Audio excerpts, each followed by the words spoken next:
Espérenme que vuelvo a poner el PowerPoint en modo presentación.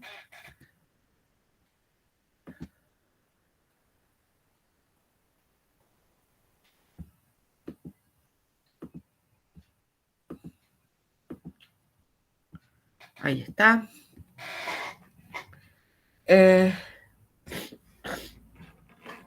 Bueno, la perspectiva de Rancière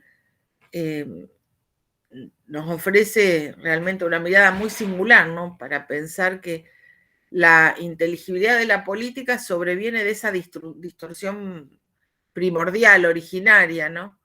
Que de alguna manera ilumina la dinámica de la política por la vía metafórica, ¿no? No hay una relación necesaria de expresión o de representación, sino que, eh, digamos, esa potencialidad del lenguaje de construir otros mundos posibles que operan como metáfora, digamos, de la disrupción del orden policial, es lo que permite pensar, digamos, a la política desde un lugar distinto, ¿no? Como comunidad paradójico, disputa por la toma de la palabra, ¿no? En ese sentido, digamos, el litigio para Rancière no da cuenta de un espacio unificado en el que confluyen las luchas, ni es, digamos, el umbral de una determinada distribución de fuerzas sociológicamente identificables, digo, qué sé yo, identificables por niveles de ingresos, por su relación con los medios de producción, no. En realidad el litigio es ese espacio de irrupción, ¿no? De la cuenta de los que no cuentan, en el cual la disputa, digamos, la misma emergencia, ¿no? De esas que no contaban en el orden de distribución de los cuerpos es un elemento que altera el orden policial, ¿no? Más allá de que, como dice Rancière, obviamente hay órdenes policiales mejores que otros, ¿no? Y sin duda el orden policial de las democracias representativas es mejor que el del totalitarismo, pero bueno, no dejamos de estar en el marco de un orden policial en la medida en que se presupone cierta lógica de distribución de los cuerpos. Incluso, si bien en este punto no está lo suficientemente trabajado, Rancière no deja de mencionar el feminismo, ¿no?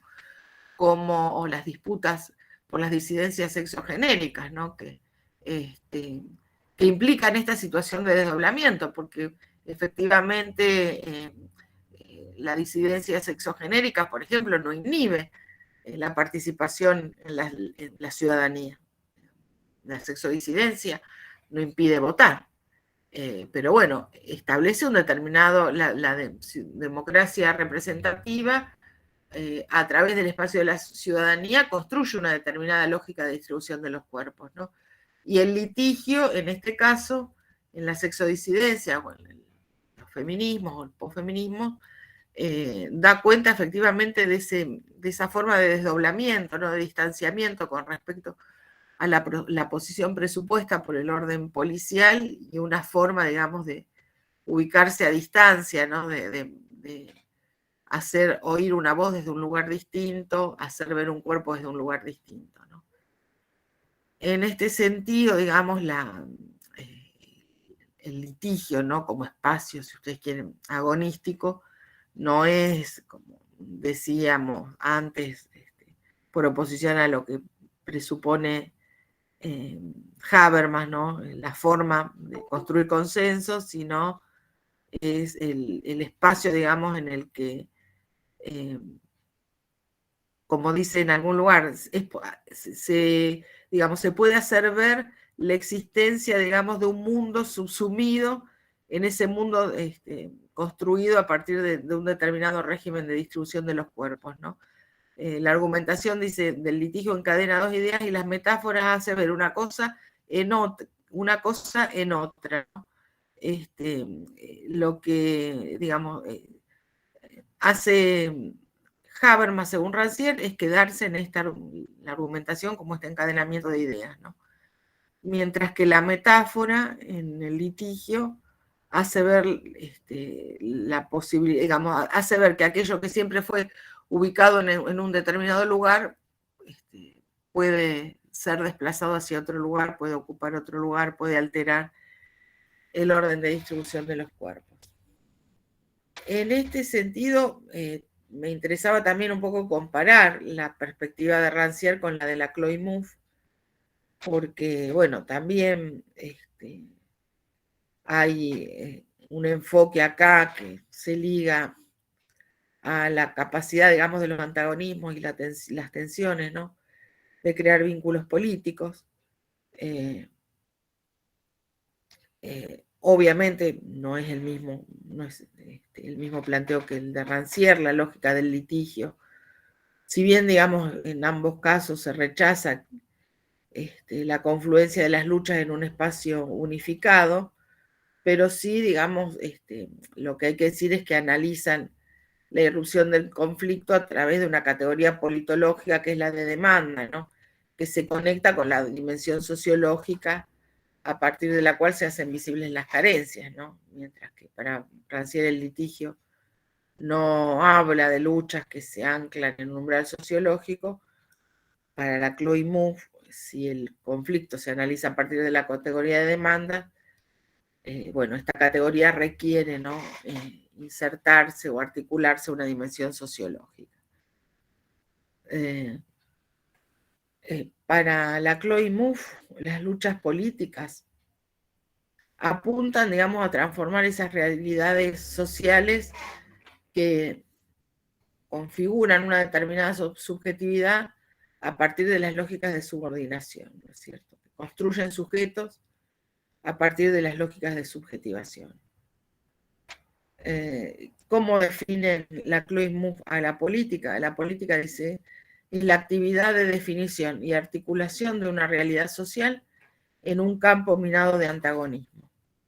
¿Y lo político qué sería? Lo político es la dimensión ontológica de lo social. En realidad lo político es lo que funda la sociedad y desaparece, como dice el texto de Marchard, en el mismo gesto de fundarla, ¿no?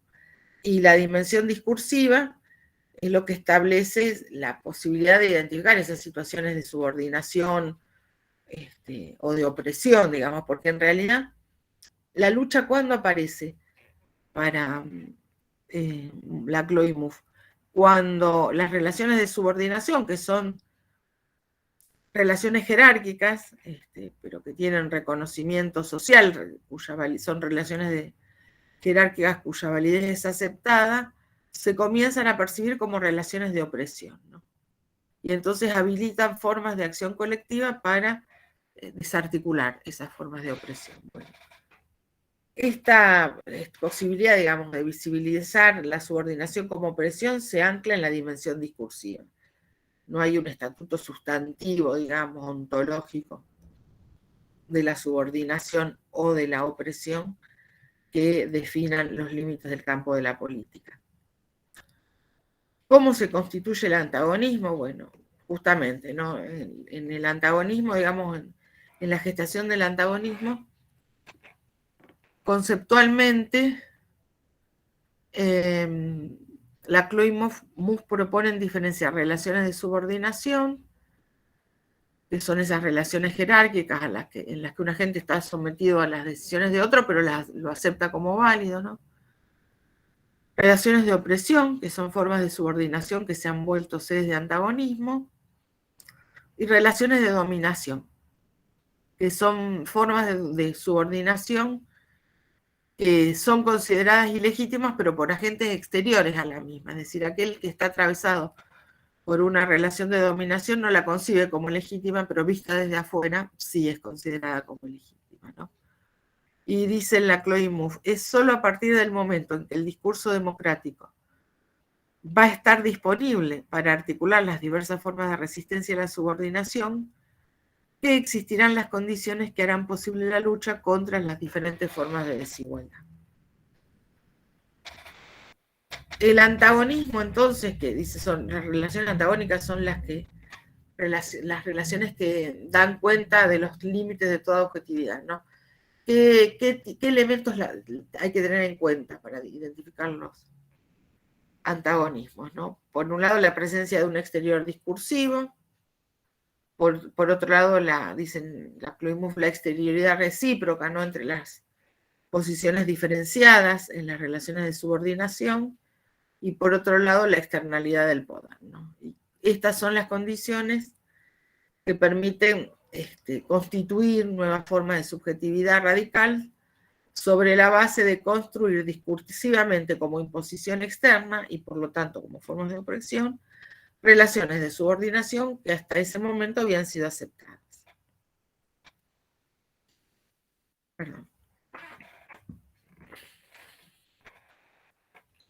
En el análisis, digamos, histórico, ¿no?, en el análisis del escenario de fines del siglo XX, principios del siglo XXI, que toman como referencia la Chloe Mouffe, lo que diagnostican es lo que ellos llaman una proliferación de antagonismo. Esto también estaba en el otro texto que ustedes tenían para leer en la unidad pasada, ¿no?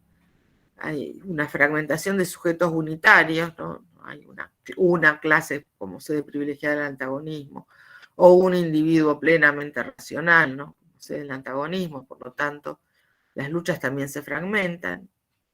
Hay una pluralidad de lo social, que nunca está, dicen, definitivamente suturado con las identidades que irrumpen, ¿no?, en ese espacio plural de lo social.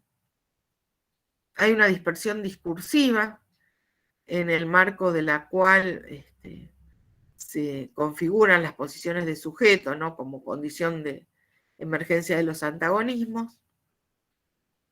Y hay un carácter polisémico en esos discursos, en esa dimensión discursiva en la que se ancla la emergencia de los antagonismos, que hace imposible fijar un sentido último en las luchas, ¿no? De la misma manera que no hay una sede privilegiada del antagonismo, qué sé yo, la clase obrera, tampoco hay un sentido último, que sería, no sé, la abolición de la propiedad privada y la construcción de la sociedad socialista, ¿no?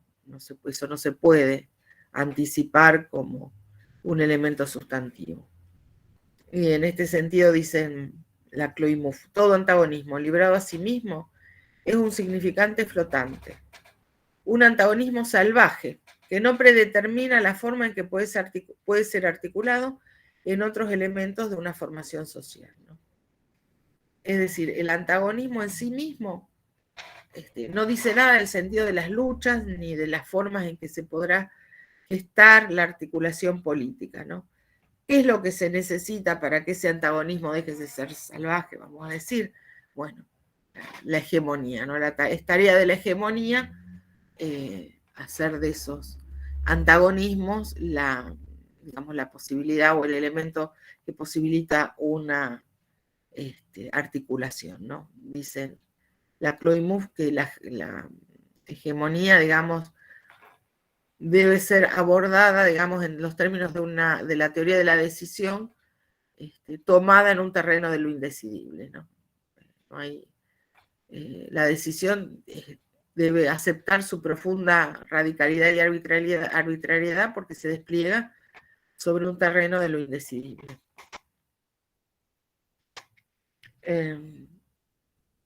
La hegemonía es aquella operación discursiva por la cual un elemento particular asume la representación de una totalidad que es radicalmente inconmensurable con él, ¿no? Y en este sentido, la articulación hegemónica, ¿qué es lo que hace? Construye cadenas de equivalencia de naturalezas muy distintas entre reclamos diferentes, ¿no? Y fija parcialmente el sentido de esas luchas, ¿no? Que es lo que le da el carácter, la posibilidad de articulación, ¿no? Y no el lugar del que provienen esas luchas. Y la universalidad, dicen la Chloe Mouffe, nunca está definitivamente adquirida, sino que es siempre reversible. Ay, me van a tener que disculpar, pero no sé si voy a poder seguir.